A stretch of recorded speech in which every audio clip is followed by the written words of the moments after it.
കൊച്ചി നമ്മൾ ഓണത്തിനപ്പോൾ എനിക്കറിയാം നിങ്ങൾ കുറേ നാളായിട്ട് ARM വെയിറ്റ് ചെയ്യാണ്. കുറച്ചധികം പണിയുള്ള സിനിമ ആയതുകൊണ്ടാണ് ഇത്രയും ഡിലേ വന്നത്.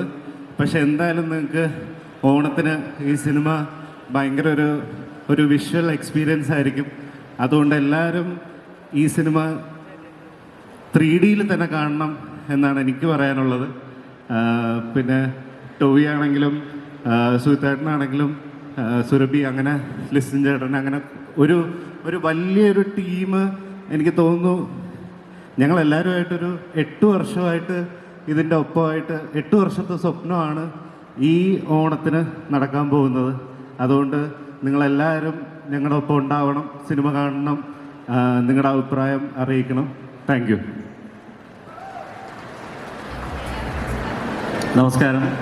ജിതിൻ പറഞ്ഞതുപോലെ തന്നെ ഇത്രയും വർഷത്തെ കാത്തിരിപ്പും സ്വപ്നമൊക്കെ തന്നെയാണ്. പക്ഷേ നമ്മുടെ സ്വപ്നം കാര്യങ്ങളെന്നൊക്കെ പറഞ്ഞാലും പ്രേക്ഷകനാണ് വിധി എഴുതേണ്ടത്. അപ്പോൾ ടോവിനോ ഏറ്റവും നന്നായിട്ട് അഭിനയിച്ചിട്ടുള്ളൊരു സിനിമയാണ്. വളരെ സിനിമയിൽ ഒരുപാട് കഷ്ടപ്പെട്ട് അഭിനയിച്ച സിനിമയാണ്. കഷ്ടപ്പാട് ഇൻ ദ സെൻസ് സമയം രാത്രി ഷൂട്ട് ചെയ്തതൊന്നുമല്ല, അത്രയും നന്നായിട്ട് അഭിനയിച്ചൊരു സിനിമയാണ്. 3D ആണ്. ഒരുപാട് മികച്ച അഭിനേതാക്കൾ പെർഫോം ചെയ്തിട്ടുണ്ട്. ലിസ്റ്റിൻ സാറിനെ പോലത്തെ ഒരാൾ ഇതിൻ്റെ കൂടെ നിന്നുകൊണ്ടാണ് ഇങ്ങനെ ഒരു സിനിമ നമുക്ക് സാധ്യമായത്. 3D ആണ്. ഒരു വ്യത്യസ്ത അനുഭവമായിരിക്കും തീർച്ചയായും. അപ്പോൾ എല്ലാ പ്രേക്ഷകരുടെയും പിന്തുണ ഉണ്ടാവണം. അപ്പോൾ നമ്മുടെ ഒരു വലിയ കാലത്തെ കാത്തിരിപ്പാണ്. പ്രേക്ഷകരാണ് വിധി എഴുതേണ്ടത്. തീർച്ചയായും നിരാശരാക്കില്ല എന്നുള്ള പൂർണ്ണ വിശ്വാസത്തോടെ. Thank you so very much. Sir, mike കൊടുക്കുന്നതിന് മുമ്പേ ഞാനൊന്ന് ചോദിച്ചോട്ടെ, മൂവിയുടെ ഒരു സ്റ്റോറി ലൈൻ സർ പറഞ്ഞോ, ഞാൻ ശരിക്കും കേട്ടോ എന്ന് എനിക്കറിയില്ല. ഒരു 2 വരിയിൽ എന്താണ്, what is the movie about എന്നൊന്ന് അറിയാൻ പറ്റുമോ? ഇത് ആക്ച്വലി ഒരു 3 പീരീഡായിട്ട് നടക്കുന്നൊരു റൊമാൻറ്റിക് ഫാൻറ്റസി അഡ്വഞ്ചറാണ്. വളരെ റൂട്ടഡായിട്ട് നമ്മുടെ സാധാരണ ഒരു വില്ലേജ്, ചിയോദിക്കാവ് എന്ന് പറയുന്ന നമ്മുടെ ഒരു വില്ലേജിൽ നടക്കുന്ന സംഭവങ്ങളാണ്. അതിൽ ടൊവിനോ 3 റോൾസാണ് ചെയ്യുന്നത്. ഒന്ന് ഒരു വാരിയറായിട്ട് കുഞ്ഞിക്കേളു, ഒരു കള്ളനായിട്ട് മണിയൻ, ഒരു സാധാരണ നമ്മളെപ്പോലത്തെ ഒരു ഹ്യൂമനായിട്ട് അജയൻ. അപ്പോൾ അജയൻ്റെ 2ാം മോഷണം എന്ന് പറയുമ്പോഴത്തേക്ക് സിനിമ എന്ന് പറയുന്നത് അജയൻ്റെയാണ്. അപ്പോൾ എന്തായിരിക്കും അജയൻ്റെ 1ാം മോഷണം, എന്തായിരിക്കും അജയൻ്റെ 2ാം മോഷണം, അതായിരിക്കും complete ARM. Okay, thank you so much. Thank you, sirs. നല്ലൊരു കൈഡി കൊടുക്കാം ഇവർക്ക്. And we shall invite more guests to the stage. Thank you, sirs. Please take your seat. Kindly, can you pass the mic? Thank you so much. നമസ്കാരം. എല്ലാവരും ഒരുപാട് നാളായിട്ട് wait ചെയ്യുന്ന ഒരു സിനിമയാണ്. ജിതിൻ ലാൽ നിരവധി ടീസറുകളായിട്ട് നിങ്ങളിങ്ങനെ കൈ കുറേ നാളായിട്ട് കൊണ്ടു നടക്കുകയാണ്. അതിൽ ഒരെണ്ണം വിട്ടപ്പോൾ തന്നെ ഭയങ്കര പ്രശ്നമായിരുന്നു. സോ അതിനുശേഷം നമുക്ക് ഇത്രയും വെയിറ്റ് ചെയ്യേണ്ടി വന്നു. കാരണം ഇത് അജയൻ്റെ സിനിമയാണ്. എന്നാൽ അതിനകത്ത് കുഞ്ഞിക്കേളും മണിയനും എല്ലാം ഉണ്ട്. സാധാരണ നമ്മൾ പറയും, എവിടെ വായിച്ചിട്ടുണ്ട്, നമ്മളുണ്ടാക്കുന്ന ഫോർച്യൂൺ എന്ന് പറയുന്നത് ഒരു 3 ജനറേഷൻസേ ലാസ്റ്റ് ചെയ്യുള്ളൂ. ഒരു 3ാമത്തെ ജനറേഷൻ ആകുമ്പോഴത്തേക്ക് അത് ക്ഷയിച്ചില്ലാതെയാവും. അപ്പോൾ അങ്ങനെ കുഞ്ഞിക്കേളുവിൻ്റെ ഒരു ഫോർച്യൂണുണ്ട്. അത് മണിയനിലേക്ക് വന്നപ്പം വേറൊരു അവസ്ഥയിലേക്ക് പോയി. അത് ഒരു സാധാരണ മനുഷ്യനെ അജയനിലേക്ക് എത്തിയപ്പോൾ അത് ഒരു ക്ഷയിച്ച അവസ്ഥയിൽ ഒരു സാധാരണക്കാരനായി മാറി. ആ സാധാരണക്കാരൻ്റെ ജീവിതത്തിലുള്ള ജീവിതത്തിൽ സർവൈവ് ചെയ്യാൻ കാണിക്കുന്ന ഒരു ശ്രമമാണ് ഈ സിനിമ. സോ അങ്ങനെ ഒരു 3 ഡയമെൻഷൻസിൽ വരുന്ന 3 മനുഷ്യ ഗണങ്ങളുടെ കഥ പറയുന്നൊരു കൈൻഡ് ഓഫ് സിനിമയാണ്. അപ്പോൾ അതിലൊരു ഭാഗം ചെയ്യാൻ എനിക്കൊരു അവസരം കിട്ടി. അത് അജയൻ്റെ കാലഘട്ടത്തിൽ ഞാനിതുവരെ ചെയ്തിട്ടില്ലാത്തൊരു കഥാപാത്രം, ചെയ്തിട്ടില്ലാത്ത രീതിയിൽ അതിൻ്റെ വളരെ വൃത്തിയായിട്ട് എഴുതി വെച്ചിരിക്കുന്ന, വളരെ കൃത്യമായിട്ട് എഴുതി വെച്ചിരിക്കുന്ന അതിൻ്റെ റൈറ്റർ സുജിത്തേട്ടൻ. ജിതിൻ അതിനോടൊപ്പം എത്രയോ വർഷമായിട്ട് എന്ന് കാണുമ്പോഴും ജിതിൻ അജയൻ്റെ 2ാം മോഷണം എന്ന് പറയുന്ന പടം നമ്മൾ ചെയ്യാൻ പോവാണ് എന്ന് പറയുന്ന ഒരു സംഭവം ഇപ്പോൾ 8 വർഷം. അപ്പോൾ അത് ഫൈനലി അത് ഇവിടെ എത്തിച്ചിരിക്കുകയാണ്. ഒരുപക്ഷേ ഈ 8 വർഷം മുമ്പ് ജിതിൻ ഈ സിനിമ ചെയ്തിരുന്നെങ്കിൽ ഇതിങ്ങനത്തെ ഒരു സിനിമ ആവില്ലായിരുന്നു. അതൊരു കൊച്ചു സിനിമയാവുള്ളായിരുന്നു. അപ്പോൾ ആ സിനിമയ്ക്ക് വേണ്ടി എനിക്ക് തോന്നുന്നു ടൊവി അന്നത്തെ ടൊവി അല്ല ഇന്ന്. ടൊവി ഒരു കരിയറിൽ ഹാസ് ടേക്കൺ ലീപ്സ് ഈ ഒരു അവസ്ഥയിലേക്ക് എത്തി നിൽക്കുന്നത്. സോ അതിനും അത് പാകപ്പെട്ട് വന്നു. ആൻഡ് മലയാളം സിനിമയാണെങ്കിൽ പോലും നമ്മൾ 5 ഭാഷകളിലൊക്കെ ഇറക്കുമ്പോൾ അതിന് ഉതകുന്ന ഒരു രീതിയിലാണെന്ന് മലയാളം സിനിമ നിൽക്കുന്നത്. And we have A very good producer നമുക്ക് ഏറ്റവും സീസൺഡ് ആയിട്ടൊരു പ്രൊഡ്യൂസർ നമ്മുടെ ഒപ്പം ഉണ്ട്. സോ അങ്ങനെ ഈ സിനിമ വലിയൊരു സിനിമയായിട്ട് സംഭവിക്കാൻ പോവാണ്. ആൻഡ് ഐ ബിലീവ് എല്ലാവർക്കും അത് ഇഷ്ടപ്പെടുന്നു, അത് ഗംഭീരമാവുമെന്ന് വിചാരിക്കുന്നു. എനിക്കൊന്ന് ടോവിയുടെ കരിയറിലെ ബെസ്റ്റ് ആയിരിക്കും. Okay. Thank you so much, Sanju. Moving on, we have the very talented Shivajit with us. Please grace the stage. നല്ലൊരു കൈ കൊടുക്കാം Shivajit.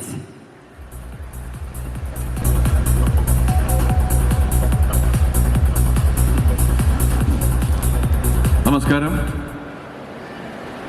എന്നെ സംബന്ധിച്ചിടത്തോളം എൻ്റെ അടുത്ത ഒരുപാട് സുഹൃത്തുക്കൾ ഒരുമിച്ച് ചെയ്തൊരു പടത്തിൻ്റെ ഭാഗമാകാൻ കഴിഞ്ഞു എന്നുള്ളൊരു സന്തോഷമുണ്ട്.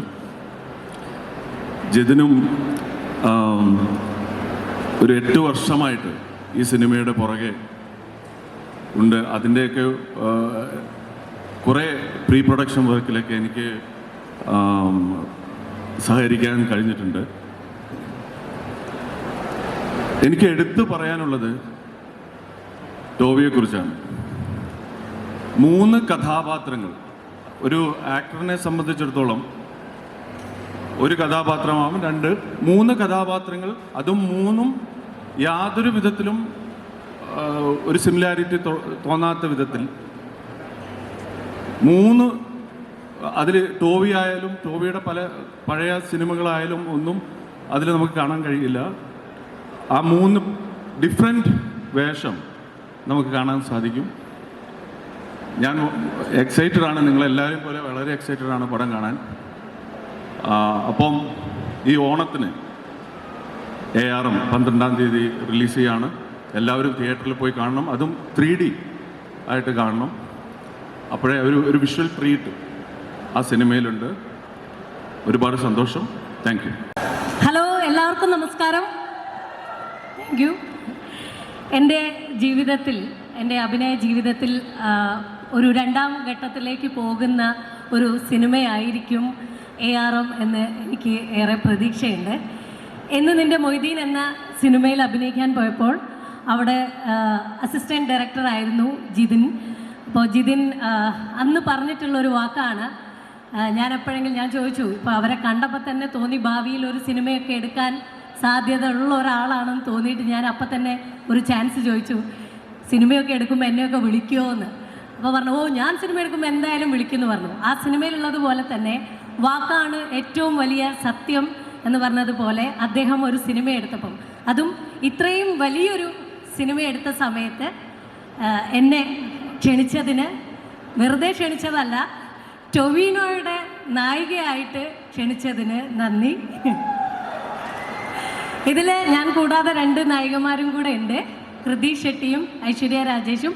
അവരിവിടെ ഇല്ലാത്തത് കൊണ്ട് ഞങ്ങളുടെ പ്രിയപ്പെട്ട റൈറ്റർ എന്നെ വിളിക്കുന്നത് ധൃതി ഷെട്ടി എന്നാണ്. 3 പേരും കൂടെ. ഞങ്ങളുടെ റൈറ്ററിൻ്റെ ഏറെ കാലത്തെ കഷ്ടപ്പാട്.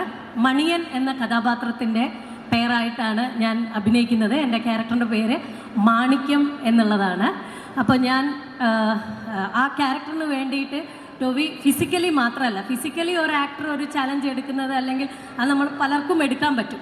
മെൻ്റലി ഒരു ആക്ടർ എന്നുള്ള രീതിയിൽ അദ്ദേഹം പ്രിപ്പയർ ചെയ്തത് ഒരു തിയേറ്റർ ആർട്ട് ഒരു ട്രെയിനറെ വെച്ചിട്ട് അദ്ദേഹം ആ ക്യാരക്ടറിന് വേണ്ടിയിട്ട് പ്രിപ്പയർ ചെയ്യുകയും അദ്ദേഹത്തിൻ്റെ കൂടെ അഭിനയിക്കുന്ന സമയത്ത് നമുക്ക് ആ ഒരു എനർജി, ഞാൻ ടൊവിനോ തോമസ് എന്ന് പറഞ്ഞിട്ടുള്ള ഒരു നായകൻ്റെ കൂടെ അഭിനയിക്കുകയാണെന്ന് എനിക്ക് തോന്നിയില്ല. എൻ്റെ കൂടെ ഏതോ ഒരു തിയേറ്റർ എനർജി, ഒരു തിയേറ്റർ ആക്ടറിൻ്റെ കൂടെ പെർഫോം ചെയ്യുമ്പോൾ ഉണ്ടായിട്ടുള്ള അത് പറയുമ്പോൾ തന്നെ എനിക്ക് ആ ഒരു ഫീൽ കിട്ടുന്നുണ്ട്. അങ്ങനെയുള്ള ഒരു പെർഫോമൻസ് ആസ് എൻ ആക്ടർ എന്നുള്ള രീതിയിൽ അദ്ദേഹം അടുത്ത ലെവലിലേക്ക്, ഒരു സൂപ്പർ സ്റ്റാറിന് അപ്പുറത്തേക്ക് ഒരു മലയാള സിനിമയിൽ നമുക്ക് പകരം വയ്ക്കാനില്ലാത്ത ഒരു ആക്ടർ എന്നുള്ള നിലയിലേക്ക് അദ്ദേഹത്തിൻ്റെ ഒരു യാത്ര കൂടിയാണ് ARM എന്ന സിനിമ. അതിൻ്റെ പ്രൊഡ്യൂസേഴ്സ്, റൈറ്റേഴ്സ്, ഞങ്ങളുടെ കൂടെ മുഴുവൻ സമയം ഉണ്ടായിരുന്ന associate directors, assistant directors, makeup, എല്ലാവരുടെയും പ്രൊഡക്ഷൻ്റെയൊക്കെ എല്ലാവരുടെയും പേരെടുത്ത് പറയേണ്ട ഒരു സമയം ഇതാണോ എന്ന് എനിക്കറിയില്ല. എല്ലാവരുടെയും കോ ആക്ടേഴ്സ് ആയിട്ടുള്ള എല്ലാവരുടെയും ഒരു വലിയൊരു ശ്രമം, വലിയൊരു കാത്തിരിപ്പ്. ഞങ്ങളെല്ലാവരും ഏറെ പ്രതീക്ഷയോടുകൂടി കാത്തിരിക്കുകയാണ്. അപ്പം നിങ്ങളെല്ലാവരും 3Dയിൽ തന്നെ നല്ല തിയേറ്ററിൽ പോയിട്ട് ഇത് എക്സ്പീരിയൻസ് ചെയ്യണം. Thank you. നിരവധി സൂപ്പർ ഹിറ്റ് സിനിമകൾ പ്രൊഡ്യൂസ് ചെയ്ത ലിസ്റ്റൻ സ്റ്റീഫൻ ARMൻ്റെയും പ്രൊഡ്യൂസറാണ്. So inviting mister Listin Stephen to the stage please. കയ്യടി കുറഞ്ഞു പോയി. Yes, thank U.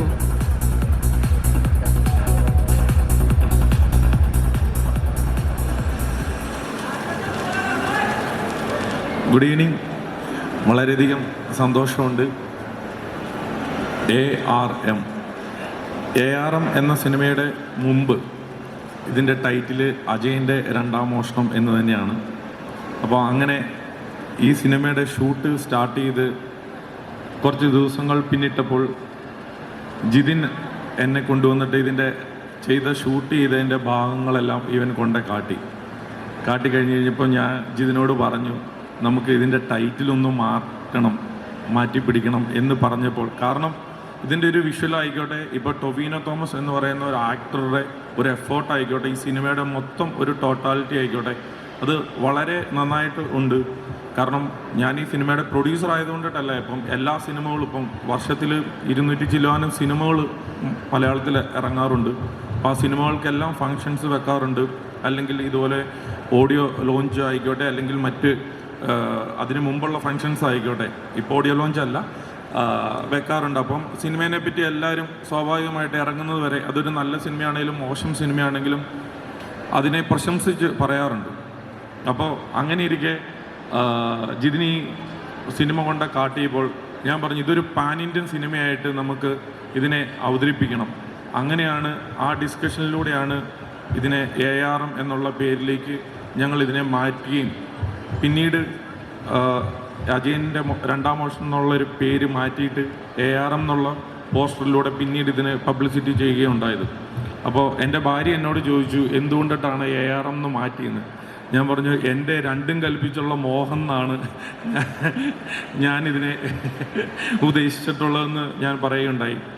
അപ്പോൾ ഞാൻ എൻ്റെ പയ്യൻ എൻ്റെ കൂടെ പോന്നു കഴിഞ്ഞപ്പോൾ ഞാൻ ചോദിച്ചു, നീ എന്തിനാ എൻ്റെ കൂടെ പോരുന്നതെന്ന് ചോദിച്ചപ്പോൾ, അപ്പോൾ ഇത്രയും റിസ്ക് എടുക്കുമല്ലേ, അപ്പോൾ അയക്ക് എന്തെങ്കിലും പറ്റിയിട്ടുണ്ടെങ്കിൽ അതൊക്കെ ഇപ്പോഴേ തന്നെ ഞാൻ നോക്കിയും കണ്ടും വെക്കാനാണ് ഐസക് എൻ്റെ മകൻ എൻ്റെ കൂടെ ഇപ്പോഴേ തന്നെ പോന്നിട്ടുള്ളത്. ARM എന്ന സിനിമേനെ പറ്റി ഞാൻ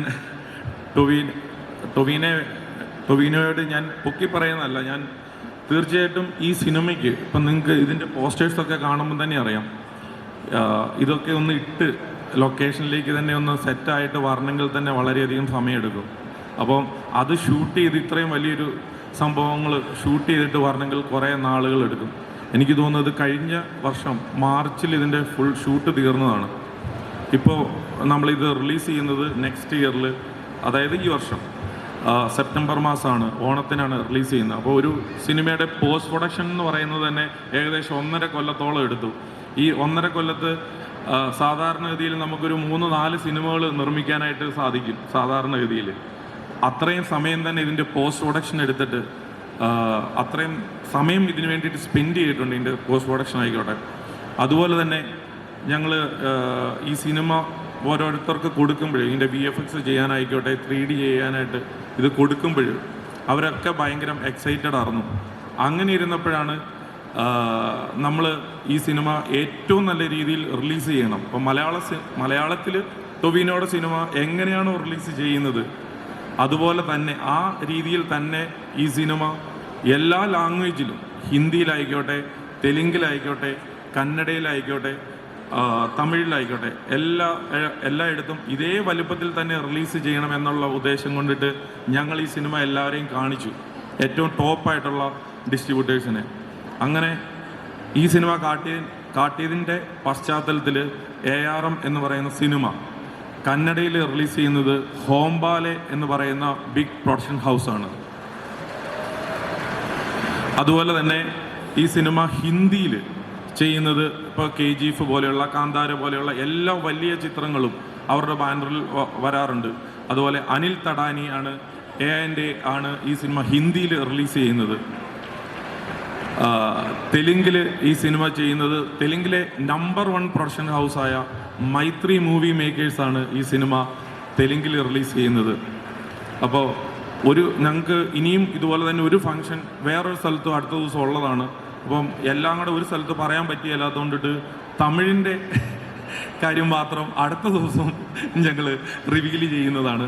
എനിവേ വളരെയധികം സന്തോഷം. ഇങ്ങനെയൊരു സിനിമ എഴുതിയ സുജിത്തിനായിക്കോട്ടെ, ഇങ്ങനെയൊരു സിനിമ ഡയറക്റ്റ് ചെയ്ത ജിതിനായിക്കോട്ടെ, ഒരിക്കലും ഇതൊരു പുതിയ സംവിധായകൻ്റെ സിനിമയാണെന്ന് ആരും പറയത്തില്ലാത്ത വിധത്തിലാണ് ജിതിൻ ഈ സിനിമ സംവിധാനം ചെയ്തിരിക്കുന്നത്. അതുപോലെ തന്നെ ഇപ്പോൾ എല്ലാ പടങ്ങളും ഹിറ്റടിച്ചുകൊണ്ടിരിക്കുന്ന ബേസിൽ, അപ്പോൾ ബേസിൽ ഈ സിനിമയുടെ ഒരു വലിയ ഭാഗമാണ്. ബേസിലിന് ഡയറക്റ്റ് ചെയ്യാനായിട്ട് സമയമില്ലാത്തതുകൊണ്ടിട്ടായിരിക്കാം ജിതിൻ ഈ സിനിമ ഡയറക്റ്റ് ചെയ്യുന്നതെന്ന് ഞാൻ വിശ്വസിക്കുന്നു. അപ്പോൾ ഒരിക്കൽ കൂടി ഇതിൽ അഭിനയിച്ച എല്ലാ ആർട്ടിസ്റ്റുകളായിക്കോട്ടെ, സുരഭി ആയിക്കോട്ടെ, മറ്റെല്ലാ ആർട്ടിസ്റ്റുകൾക്കും, ഇതിൽ പ്രവർത്തിച്ച എല്ലാ ടെക്നീഷ്യന്മാർക്കും ഒരിക്കൽ കൂടി ആശംസകൾ നേർന്നുകൊണ്ടും, പിന്നെ ഈ സിനിമ ഓണത്തിന് വരുമ്പോൾ നിങ്ങളുടെ എല്ലാവരുടെയും സപ്പോർട്ട് ഈ സിനിമയ്ക്ക് ആവശ്യമാണ്. കാരണം ഇത് അത്രയൊരു എഫേർട്ട് ഒരു ഫിലിം മേക്കർ എന്നുള്ള രീതിയിൽ ഡയറക്ടർ ടൊവിനോ, ഇതിൻ്റെ അകത്തെ ആർട്ടിസ്റ്റ്, ടെക്നീഷ്യൻസ് എല്ലാവരും എടുത്തിട്ടുണ്ട്. പിന്നെ ഞാൻ എൻ്റെ എല്ലാ കടമാഞ്ച പൈസയും ഉള്ള പൈസയൊക്കെ ഇതിൻ്റെ അകത്ത് ഇട്ടിട്ടുണ്ട്. അപ്പോൾ അതുകൂടെ നിങ്ങളൊന്ന് തിരിച്ചു തന്നാൽ വളരെയധികം സന്തോഷമായിരിക്കും എന്ന് പറഞ്ഞുകൊണ്ടിട്ട് നിർത്തുന്നു. നന്ദി, നമസ്കാരം, താങ്ക് യു. എല്ലാവർക്കും നമസ്കാരം. കുറച്ച് നേരത്തെ ഞാൻ ഈ സ്റ്റേജിൽ തന്നെ ഇവിടെ നിൽപ്പുണ്ടായിരുന്നു. നുണക്കുഴിയായിരുന്നു ബാക്കിൽ അന്നേരം. വീണ്ടും ഇപ്പോൾ അജയൻ്റെ രണ്ടാം മോഷണം എന്ന് പറയുന്ന വലിയ സിനിമയുടെ ഭാഗമായിട്ട് ഇവിടെ വന്ന് നിൽക്കാൻ സാധിച്ചതിൽ ഒരുപാട് സന്തോഷം. എന്നെ സംബന്ധിച്ചിടത്തോളം വളരെ പേഴ്സണലി ഫേവറേറ്റ് ആയിട്ടുള്ള ഒരു സിനിമയും കൂടെയാണ്. കാരണം ഇതിലെ മെയിനായിട്ടുള്ള രണ്ടാൾക്കാർ, ഇതിൻ്റെ ഡയറക്ടറും ഇതിൻ്റെ മെയിൻ ലീഡ് ആക്ടറുമായിട്ടുള്ള രണ്ടുപേരെന്ന് പറയുന്നത് എനിക്കും എൻ്റെ സിനിമാ ജീവിതത്തിൽ വളരെയധികം എന്താ പറയുക, അത്രയും ക്ലോസ് ആയിട്ട് ഞാൻ കാണുന്ന, എൻ്റെ ജേർണിയിൽ ഒരുപാട് കൂടെ ഉണ്ടായിരുന്ന ആൾക്കാരാണ്. ആദ്യം തന്നെ ഇതിൻ്റെ ഡയറക്ടർ ജിതിൻ ലാൽ എൻ്റെ ആദ്യത്തെ ഷോർട്ട് ഫിലിമിൽ അവൻ അസിസ്റ്റൻറ്റ് ഡയറക്ടറായിരുന്നു. അത് കഴിഞ്ഞിട്ട് എൻ്റെ ആദ്യത്തെ സിനിമയായ കുഞ്ഞിരാമായണത്തിൽ ജിതിൻ അസിസ്റ്റൻറ്റ് ഡയറക്ടറായിരുന്നു. അത് കഴിഞ്ഞിട്ട് ഗോദ എന്ന് പറഞ്ഞ സിനിമയിലും ജിതിൻ അസിസ്റ്റൻറ്റ് ഡയറക്ടറായിരുന്നു. അപ്പോൾ എൻ്റെ കൂടെ ഒരുപാട് സിനിമയിൽ എൻ്റെ കൂടെ ട്രാവൽ ചെയ്തിട്ടുള്ള ഒരാളാണ്. ഞങ്ങൾ ഒരുമിച്ചാണ് സിനിമയിലേക്ക് വന്നത് തന്നെ. അപ്പോൾ ജിതിൻ്റെ ആദ്യത്തെ സിനിമയാണ് അജയൻ്റെ രണ്ടാം മോഷണം. അപ്പോൾ അവൻ ആദ്യം തന്നെ ഇങ്ങനൊരു ഇത്രയും വലിയൊരു സിനിമ ചെയ്യാൻ പോകുന്നതാണെന്ന് പറഞ്ഞു കഴിഞ്ഞപ്പോൾ തന്നെ എനിക്ക് ഭയങ്കര എന്താ പറയുക, ഒരു ഡൗട്ടായിരുന്നു, അല്ലെങ്കിൽ ഒരു പേടിയൊക്കെ ആയിരുന്നു. ഞാൻ അവൻ്റെ അടുത്ത് പല പ്രാവശ്യം പറഞ്ഞിട്ടുണ്ട്, നമ്മൾ ആദ്യത്തെ സിനിമ എന്ന് പറയുമ്പോൾ കുറച്ചുകൂടെ എളുപ്പത്തിൽ ചെറിയൊരു ബഡ്ജറ്റിലൊക്കെ നമുക്ക് ഫാമിലിക്കൊക്കെ ഇരുന്ന് എല്ലാവർക്കൊക്കെ ഇരുന്ന് കാണാൻ പറ്റുന്ന, ഇപ്പോൾ കുഞ്ഞിരാമായണമൊക്കെ പോലത്തെ ഒരു കുഞ്ഞു സിനിമയൊക്കെ ചെയ്യുന്നതായിരിക്കും നല്ലത്. എന്നിട്ട് കുറച്ച് മെല്ലെ മെല്ലെ വലിയ സിനിമകൾ ചെയ്യുന്നതായിരിക്കും കുറച്ചുകൂടെ നമുക്കും സേഫായിട്ട് നമുക്ക് മുമ്പോട്ടും ആൾക്കാരെ കൺവിൻസ് ചെയ്യാനൊക്കെ എളുപ്പം അതായിരിക്കും എന്നൊക്കെ പലപ്പോഴും പറഞ്ഞിട്ടുണ്ടെങ്കിൽ പോലും അവൻ ആദ്യം തന്നെ അജയൻ്റെ രണ്ടാം മോഷണമാണ് അവൻ ചെയ്യാൻ വേണ്ടിയിട്ട് ഇറങ്ങിത്തിരിച്ചതെന്ന് അറിഞ്ഞപ്പോൾ തന്നെ എനിക്ക് ചങ്കിടിപ്പായിരുന്നു. പക്ഷേ അവൻ്റെ ഒരു എത്ര പറയുക, ഒരു 6-8 വർഷത്തെ ജേണിയാണ്. 8 വർഷം എന്ന് പറഞ്ഞു കഴിഞ്ഞാൽ, കാരണം ഈ സിനിമ അനൗൺസ് ചെയ്ത അന്ന് മുതൽ എല്ലാ ക്രിസ്മസിനും ഓണത്തിനും അവൻ എനിക്ക് ഫേസ്ബുക്കിൽ ഇടാൻ ഓണാശംസയും ക്രിസ്മസ് ആശംസയും അജയൻ്റെ രണ്ടാം മോഷണം ടീം വിഷിങ് യു ഓണം എന്നൊക്കെ പറഞ്ഞിട്ട് എനിക്ക് അയച്ചു തരാറുണ്ട്. ഞാൻ ആദ്യത്തെ ഒരു 4 വർഷമൊക്കെ സോഷ്യൽ മീഡിയയിൽ ഷെയർ ചെയ്യുമായിരുന്നു. പിന്നെ എനിക്കും ബോറടിച്ചു, ഇനിയിപ്പോൾ സിനിമ ഇറങ്ങട്ടെ എന്നിട്ടിടാം എന്ന് വിചാരിച്ചിരിക്കുകയായിരുന്നു. അപ്പോൾ അത്ര 8 വർഷമായി ആ സിനിമയുടെ ഭാഗമായിട്ട് അവൻ ഈ സിനിമയിലൂടെ സഞ്ചരിക്കുന്നത്. അപ്പോൾ അങ്ങനെ ഒരു എളുപ്പമുള്ള ഒരു ജോലിയല്ല അവൻ ഏറ്റെടുത്തത്. ഒരു ആദ്യത്തെ സിനിമ, ഇത്രയും വലിയ സിനിമ ചെയ്യാന്ന് പറയുമ്പോൾ ആദ്യം തന്നെ ഇത്രയും വലിയ പൈസ മുടക്കുന്ന പ്രൊഡ്യൂസറെ നമ്മൾ കൺവിൻസ് ചെയ്യണം, ഇയാളെ വിശ്വസിക്കണം. ഈ ഡയറക്ടറെ ട്രസ്റ്റ് ചെയ്തിട്ട് ഇത്രയും കോടികൾ മുടക്കുക എന്ന് പറയുന്ന ഒരു പ്രൊഡ്യൂസറിനെ അവൻ കൺവിൻസ് ചെയ്യണം. ഇത്രയും എഫേർട്ട് എടുക്കാൻ വേണ്ടിയിട്ട് ആക്ടേഴ്സിനെ ഒരു ഡയറക്ടർ എന്നുള്ള രീതിയിൽ അവൻ കൺവിൻസ് ചെയ്യണം. ആദ്യത്തെ സിനിമ ചെയ്യാൻ പോകുന്ന ഒരു ഡയറക്ടറിന് വേണ്ടിയിട്ട് ഒരു ആക്ടർ 100-150 ദിവസമാണ് ഈ രാത്രിയും പകലും കിടന്ന് കഷ്ടപ്പെട്ട് പണിയെടുക്കുന്നത്. അപ്പോൾ അത്രയും ദിവസം ഒരു എഫേർട്ട്, ഒരു ജീവിതത്തിലൊരു മെയിൻ ഫേസ് തന്നെ അയാൾക്ക് വേണ്ടി ഡെഡിക്കേറ്റ് ചെയ്ത് അയാളെ വിശ്വസിച്ച് മുന്നിട്ടിറങ്ങുക എന്ന് പറയുന്നത് ആ ഡയറക്ടർക്ക്, ആ അഭിനേതാക്കളെയും അതുപോലെ തന്നെ കൂടെ വർക്ക് ചെയ്യുന്ന ടെക്നീഷ്യൻസ്, ഇതിൻ്റെ ക്യാമറമാൻ മുതൽ എഡിറ്റർ മുതൽ മ്യൂസിക് ഡയറക്ടേഴ്സ്, എല്ലാ ടെക്നീഷ്യൻസിനെയും ഒക്കെ കൺവിൻസ് ചെയ്ത് ഒരു കുടക്കീഴിൽ എല്ലാവരെയും തൻ്റെ വിഷനോട് ചേർത്ത് പിടിച്ചുകൊണ്ട് കൊണ്ടുപോവുക എന്ന് പറയുന്നത് ഒരു ഡയറക്ടർ എന്നുള്ള രീതിയിൽ ഭയങ്കരമായിട്ടുള്ള കമ്മിറ്റ്മെൻറ്റും ഡെഡിക്കേഷനും, മെൻ്റലി കുറേ കൂടെ നമ്മൾ സ്റ്റേബിൾ ആയിരിക്കണം. ഈ പറയുന്ന ഭയങ്കര പ്രഷർ നമുക്ക് വരുന്ന, അത് ഈ പറയുന്ന ഒരു ആക്ടർ എന്നുള്ള രീതിയിലും അതുപോലെ തന്നെ ഫിസിക്കലി എടുക്കുന്ന എഫേർട്ടൊക്കെ ഒരുപാട് എഫേർട്ട് എടുത്തിട്ടാണ് ഈ സിനിമയ്ക്ക് വേണ്ടി ഡെഡിക്കേറ്റ് ചെയ്ത് അതിനുവേണ്ടി ഇറങ്ങി തിരിച്ചത്. ഞാൻ ജയ ജയ എന്ന് പറഞ്ഞൊരു സിനിമയിൽ ഒരു 5 മിനിറ്റിൻ്റെ ആക്ഷൻ ചെയ്തപ്പോൾ തന്നെ എനിക്ക് മതി, ഇനി ഞാൻ ആക്ഷൻ ചെയ്യില്ല എന്ന് പറഞ്ഞതാണ്. എന്നെക്കൊണ്ട് വയ്യ, ഇടിയും കൊണ്ട് സ്റ്റിച്ചൊക്കെ ഇട്ട് ആശുപത്രിയിലേക്ക് അയാളാണ്. അപ്പോൾ അങ്ങനെയുള്ള സാഹചര്യത്തിലാണ് മുഴുനീള ആക്ഷൻ സിനിമയൊക്കെ ചെയ്യുന്നത്. കുതിരപ്പുറത്തൊക്കെ കയറി ഓടിക്കുക, കുതിരേൻ്റെ പുറത്തൊക്കെ കയറി ഓടിക്കാമെന്ന് സിനിമയെ കാണുന്നത് ഭയങ്കര എളുപ്പമാണ്. പക്ഷേ ജീവിതത്തിൽ അത്ര എളുപ്പമല്ലാതെ കുതിര കയറിയിട്ടുള്ളവർക്ക് എനിക്ക് അറിയാമെന്ന് എനിക്ക് തോന്നുന്നു. കുതിരയ്ക്ക് തോന്നുന്ന വഴിക്കൊക്കെ ഓടിക്കളയും ചിലപ്പോൾ. അതുപോലെ കുതിരേനെ വെച്ച് ഷൂട്ട് ചെയ്യാന്ന് പറയുന്നത് അത്ര എളുപ്പമുള്ള കാര്യമല്ല. അവിടെ നിന്ന് ഇവിടം വരെ കുതിര ഓടണം എന്ന് പറഞ്ഞ ആക്ഷൻ എന്ന് പറഞ്ഞാൽ കുതിരയൊന്നും ഓടുമൊന്നുമില്ല. അങ്ങനെ യുദ്ധമൊക്കെ ഷൂട്ട് ചെയ്ത് നിങ്ങളൊന്ന് ആലോചിച്ച് നോക്കി. 500 കുതിര അവിടെ നിന്ന് ഇങ്ങോട്ട് ഇവിടം വരെ ഓടുകയാണ്. ഈ കുതിരകൾക്ക് ആക്ഷൻ എന്ന് പറയുമ്പോൾ തോന്നിയ വഴിക്കൊക്കെ ആയിരിക്കും ഓടുക. ഈ കുതിരകളെല്ലാവരെയും കൺട്രോൾ ചെയ്ത് 500 കുതിരകളിങ്ങനെ ഓടിക്കുക എന്ന് പറയുന്നത് അത്ര എളുപ്പമുള്ള കാര്യമല്ല. അപ്പോൾ അതൊക്കെ ഒരു അത്യാവശ്യം പണിയുണ്ട്. അപ്പോൾ അതൊക്കെ ടൊവിനോ എന്ന് പറയുന്ന ഒരു ആക്ടർ, അത് ഞാൻ കാണുമ്പോൾ രാത്രിയും പകലും ഷൂട്ടിങ്ങാണ്. എനിക്ക് ആ ഷൂട്ടിങ്ങിൻ്റെ ഇടയിൽ അതൊരു പ്രത്യേക ഒരു ടെറയിൽ ആ സിനിമ ഷൂട്ട് ചെയ്തത്. അപ്പോൾ ഭയങ്കര മഞ്ഞും പൊടിയും ഒക്കെ ഉള്ളൊരു ക്ലൈമറ്റാണ്. അവിടെ പോയിട്ട് രാത്രിയും പകലൊക്കെ ഷൂട്ട് ചെയ്തിട്ട് അവസാനം എനിക്ക് ന്യൂമോണിയ വന്നു. എന്നിട്ട് ഞാൻ ആശുപത്രിയിൽ അഡ്മിറ്റൊക്കെ ആയി. എന്നിട്ട് എനിക്ക് പിന്നെ പേടി സ്വപ്നമായിരുന്നു ആ ലൊക്കേഷനിലേക്ക് പോകുമെന്ന് പറയുമ്പോഴേക്കും. എൻ്റെ ദൈവം ഞാൻ ഇല്ല, എനിക്ക് വയ്യ എന്നൊക്കെ പറഞ്ഞാണ് ഞാൻ അവിടെ നിന്ന് പോയിക്കൊണ്ടിരുന്നത്. അപ്പോൾ ആ ലൊക്കേഷനിൽ നിന്നിട്ട് ഈ പറയുന്ന രാത്രിയും പകലും ആ തണുപ്പത്തും ഈ പറയുന്ന പൊടിയും വെയിലും പല കാലാവസ്ഥ ഫ്ലക്ച്വേറ്റ് ചെയ്തിരിക്കുന്ന സിറ്റുവേഷനിൽ ഫൈറ്റ് ചെയ്ത് പലതരത്തിലുള്ള ആക്ഷൻ സീക്വൻസുകൾ ചെയ്ത് ഇതെല്ലാം കഴിഞ്ഞിട്ട് അതിരാവിലെ കുതിര സവാരി, ഈ പറയുന്ന കുതിര ഹോഴ്സ് റൈഡിങ് പഠിക്കാൻ വേണ്ടി പോകും. രാവിലെ 6 മണിയാകുമ്പോൾ എണീറ്റ് കുതിരപ്പുറത്ത് പോകുന്ന കാണാം. ഷൂട്ടൊക്കെ കഴിഞ്ഞ് വരുമ്പോൾ അല്ലെങ്കിൽ കുതിരേൻ്റെ പുറത്തായിരിക്കും. ഇതും കഴിഞ്ഞിട്ട് പിന്നെ വന്ന് കുറച്ച് നേരം കിടന്നുറങ്ങിയിട്ട് പിന്നെ വീണ്ടും ലൊക്കേഷനിലൊന്ന് വീണ്ടും ഫൈറ്റ്. അപ്പോൾ ഇത് കുറച്ചധികം പണിയെടുത്തിട്ടുണ്ട് ഈ സിനിമയ്ക്ക് വേണ്ടിയിട്ട്. ഞാൻ ചുമ്മാ ഇരുന്ന് പറയല്ല, ഈ സിനിമ നിങ്ങൾ കാണാൻ വേണ്ടി ഞാൻ പറയുന്നതല്ല, നിങ്ങൾ എന്തായാലും കാണണം. പക്ഷേ ഞാൻ ഇതിൻ്റെ പിന്നിലുള്ളൊരു പ്രോസസ്സ്, ഇത്രയും ഹെക്റ്റിക്കായിട്ടുള്ളൊരു പ്രോസസ്സ് സിനിമയ്ക്ക് പിന്നിലുണ്ട് എന്നുള്ള റിയാലിറ്റി ഞാൻ നിങ്ങളുടെ അടുത്ത് ഷെയർ ചെയ്യുന്നതാണ്. അപ്പോൾ അത്രയും പണിയെടുത്തിട്ടാണ് ആക്ടർ എന്നുള്ള രീതിയിലും ഫിസിക്കലിയും അല്ലാതെയും ഒരു ക്യാരക്ടറിനൊക്കെ വേണ്ടിയിട്ട് ഒരുപാട് എഫേർട്ട് എടുത്തിട്ട് ഒരു കരിയറിൻ്റെ ഒരു വർഷം 1.5 വർഷത്തോളം ആക്ടർ എന്നുള്ള രീതി തന്നെ അതിനുവേണ്ടി ഡെഡിക്കേറ്റ് ചെയ്ത് ചെയ്തിട്ടുള്ളൊരു സിനിമയാണ്. അപ്പോൾ അതുകൊണ്ട് ടൊവിനോ തോമസ് എന്ന ആക്ടറിന് വേണ്ടിയും ഈ സിനിമ നിങ്ങൾ എന്തായാലും കാണുക. അതിനും ഒരു വലിയ കയ്യടി നിങ്ങൾ പ്ലീസ്. ഈ സിനിമയിൽ അഭിനയിച്ച എല്ലാവരുടെയും പേരിൽ ഇതുപോലെ എടുത്ത് പറയണമെന്നുണ്ട്. പക്ഷേ സമയപരിമിതി കൊണ്ട് ഞാൻ തന്നെ ഇവിടെ നിന്ന് പറഞ്ഞു കഴിഞ്ഞാൽ പിന്നെ അവനൊന്നും പറയാനുണ്ടാവില്ല. അതുകൊണ്ട് ഞാൻ ബാക്കിയുള്ളതും കൂടെ എല്ലാവരും ഇതുപോലെയൊക്കെ തന്നെയാണ്. അതുപോലെ സുരഭി ആണെങ്കിലും മറ്റ് ആക്ട്രസസ് ആണെങ്കിലും, അതുപോലെ സുജിത്തേട്ടൻ്റെ സ്ക്രിപ്റ്റാണ്. സുജിത്തേട്ടനെ ഞാൻ ഗോതയുടെ സമയത്ത് പരിചയപ്പെട്ടതാണ്. അദ്ദേഹവും അന്ന് തൊട്ട് ഈ സ്ക്രിപ്റ്റുമായിട്ട് കൊണ്ടു നടക്കുന്നതാണ്. അദ്ദേഹവും ഈ പറയുന്ന പോലെ ഒരുപാട് ആത്മാർത്ഥമായിട്ട് എഴുതി അദ്ദേഹത്തിൻ്റെ നാട്ടിൽ തന്നെ സെറ്റ് ചെയ്തിരിക്കുന്ന കണ്ണൂരുകാരനാണ് അദ്ദേഹം, കാസർഗോഡാണ്. അപ്പോൾ കാസർഗോഡിൻ്റെയൊക്കെ പശ്ചാത്തലത്തിൽ നടക്കുന്നൊരു കഥയാണ്. അതും വളരെ ഒതൻറ്റിക്കായിട്ട് വളരെ റിയലിസ്റ്റിക്കായിട്ട് അദ്ദേഹം അതിനെ കൺവിൻസ് ചെയ്യുകയും എന്ന ഒരു ചിയോദിക്കാവ് എന്ന് പറയുന്ന ഒരു സ്റ്റോറി വേൾഡ് ഈ സിനിമയ്ക്ക് വേണ്ടി ഉണ്ടാക്കിയെടുക്കുകയും ആ ലോകത്ത് നടക്കുന്ന ഒരു കഥയായിട്ട് നമുക്ക് തോന്നിപ്പിക്കുകയും ചെയ്യുന്ന രീതിയിലുള്ള കഥാപാത്രങ്ങൾ സൃഷ്ടിക്കുകയും ഒക്കെ ചെയ്ത ഒരു എഴുത്തുകാരൻ. അപ്പോൾ അമ്മ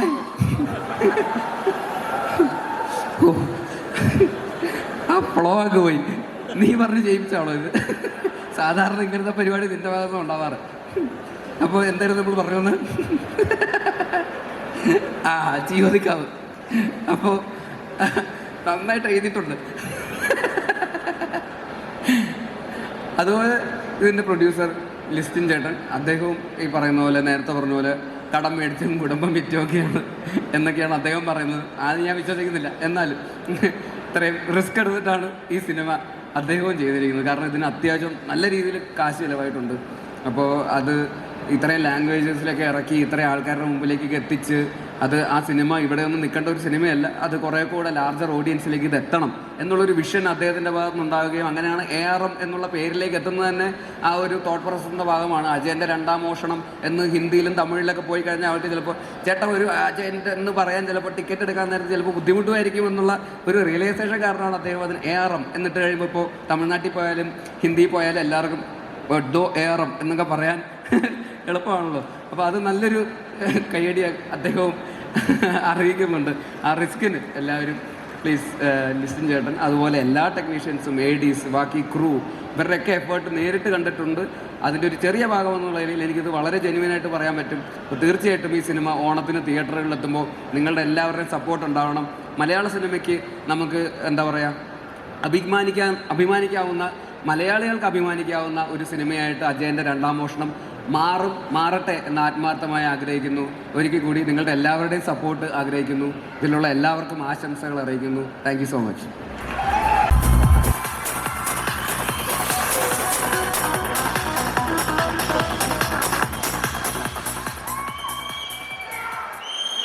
ഹലോ, എല്ലാവർക്കും നമസ്കാരം. താങ്ക് യു സോ മച്ച് ഞങ്ങളുടെ ഈ ഒരു സന്തോഷത്തിന് ഞങ്ങളുടെ കൂടെ വന്നതിന് ഒരുപാട് സന്തോഷം. ഇന്നേരത്തെ ആ യുണീക്ക് എന്ന് പറഞ്ഞിട്ട് ഞങ്ങളുടെ സ്റ്റൈലിസ്റ്റ് ചതിച്ചതാണ് എനിക്കും ബേസിലിനും ഒരേ കളറിലുള്ള ഷർട്ടും പാൻറ്റും ഷൂസും തന്നതിന്. മഷർ ഹംസയ്ക്ക് നന്ദി. അത് ഒരേ പരിപാടിക്ക് ഇട്ട് വരാൻ വാച്ചും. അപ്പോൾ ഈ സിനിമയെ പറ്റി, ഈ സിനിമയുടെ ഭാഗമായിട്ടുള്ള എല്ലാവരും കുറേ സംസാരിച്ചു. ഇതൊക്കെ തന്നെയാണ് ഞാനും സംസാരിക്കാൻ വെച്ചിരുന്നത്. അത് അവരെല്ലാം സംസാരിച്ച സ്ഥിതിക്ക് എനിക്ക് പറയാനുള്ളത് ഒരുപാട് നന്ദിയാണ്. ഇത്രയും കാലം സപ്പോർട്ട് ചെയ്തതിന് നിങ്ങളോടെല്ലാവരോടും നന്ദി. അതോടൊപ്പം എന്നും എന്നെ ഞാൻ വിശ്വസിച്ചതിനേക്കാൾ കൂടുതൽ വിശ്വസിച്ചിട്ടുള്ള എൻ്റെ കൂട്ടുകാരാണ് എനിക്ക് നല്ല സിനിമകൾ തന്നിട്ടുള്ളത്. അതിലൊന്ന് ബേസിൽ, അടുത്തത് ജിതിൻ.